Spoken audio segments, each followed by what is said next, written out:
Joining us now to talk more about students returning to school during the pandemic is Brooklyn Diocese Superintendent of Schools, Tom Chadzutko. So, Tom, how did everything go today? What'd you hear from your principals, your teachers, parents? Actually, it's been nonstop since around 6 o'clock this morning. Principals obviously were the first in their buildings this morning, making sure everything is ready. Then, as the children began to arrive, I got a number of calls from pastors who had not possibly seen the children for the summer. Again, excited about the children coming back. And we used the analogy of a rocket taking off. We're ready for go. And the enthusiasm, the inspiration, and the commitment of the people coming together for the first time. So, as of this time, all is well, and we're very proud of what we have accomplished this summer. And it's really a true testament to everyone working together diligently throughout the entire months of July and August. Absolutely great news. And as you know, New York City public schools delayed their reopening. Has that had any effect on our Catholic schools in terms of the things the city's Department of Education provides? No, actually, we really had a very good response from the New York City Department of Education.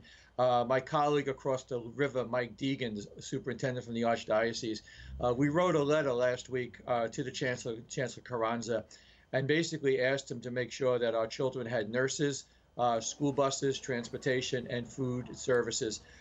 We've received all of those services, and we're happy to report that it has been really a great partnership that we've established, and we're happy for our children. That's right. Now, schools across the diocese aren't requiring mandatory coronavirus testing. So how will schools prevent the spread of the virus? In her story earlier, reporter Emily Drewby mentioned daily temperature checks, questionnaires. Tell us about that. Okay, it's interesting because when I went into a school for the first time last week, you had to have your temperature taken. You had to complete a questionnaire, a health questionnaire, and parents are doing that for their children. Our teachers are doing that as well. We're also working very closely with the New York City Department of Health. If there's any cases or any questions about COVID in our schools, we report directly to the city. We get their direction. And we're very pleased. I mean, this morning we've had 2 calls out of concern from a principal. We reported it right to the city of New York, and it was really nothing founded, but they immediately responded. It appears to me that we have our own point of contact for the Diocese of Brooklyn, which made me really at ease. We also are working with a daily protocol for our principals to report instances to us with specific questions that then we will share with the Department of Health. All right. So what is the protocol if there is an outbreak at the school? Do you go right to 100% remote learning? What happens? I think on that, Christine, we'd have to take the direction from the New York City Department of Health. I know we've talked about isolation rooms. We've talked about, point of contact. We've talked about, who do you reach out to?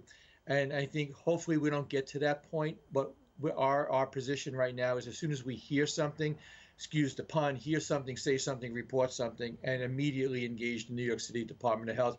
We want to make sure we have a very clear plan of articulation. We've heard too often, things hitting the media where you don't have the full story. We don't want to panic children. We don't want to panic parents. But we want parents to know that we do have all of the safety protocols in place in the event we do have to report. Right. There were some public school buildings that remained closed yesterday because of ventilation issues. Tell us what the diocese has done to prevent those issues in the Catholic academies and other precautions that have been taken. Yeah. I mean, we knew that there were certain non-negotiables when we were putting together our plans. And we've been talking about ventilation really since day one. And so what we looked at is, air conditioning, the very few schools that have air conditionings, but do they have the right filters in place? And I know we had a rush on schools ordering filters. We talked about using exhaust fans to pull the air out of the classrooms, not to pull it in, because you're pulling it in, you're circulating bad air. We've also had a lot of principals work with their pastors on making sure the windows all open appropriately and safely.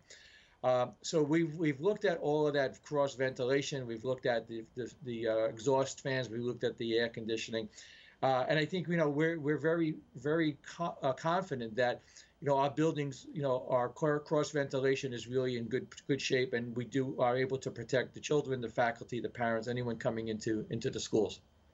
All right, so we'll keep our fingers crossed and say prayers for the rest of the school year. Hopefully everything goes smoothly. Brooklyn Diocese Superintendent of Schools, Chadzutko, thanks for being here with us. My pleasure, and thank you for having us.